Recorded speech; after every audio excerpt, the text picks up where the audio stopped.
বাবা, তুই আমাকে এখানে কেন নিয়ে এসেছিস? মা, আমি তোমায় একটা শাড়ি কিনে দেব, তাই নিয়ে এসেছি। আমার কাছে 200 টাকা আছে। কিরে হালকা, এখানে কি করিস?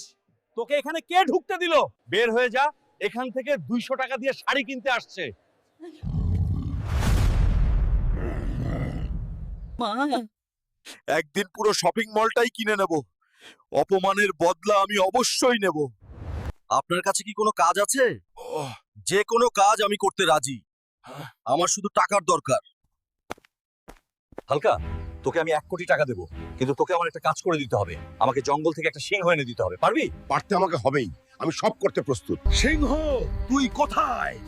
তোকে ধরতে পারলে আমার স্বপ্ন পূরণ হবে। তোর মতো সিংহ আমার কিছুই করতে পারবে না।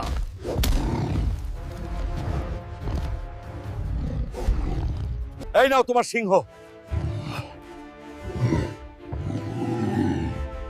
এখন আমাকে আমার টাকা দাও।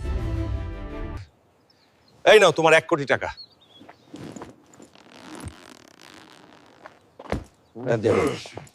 এই পুরো শপিং মল আমি কিনে নেব, আর প্রথমে তোর চাকরি খাবো। তুই আমাকে অপমান করেছিলি। আমার ভুল হয়েছে স্যার, আমাকে ক্ষমা করে দিন।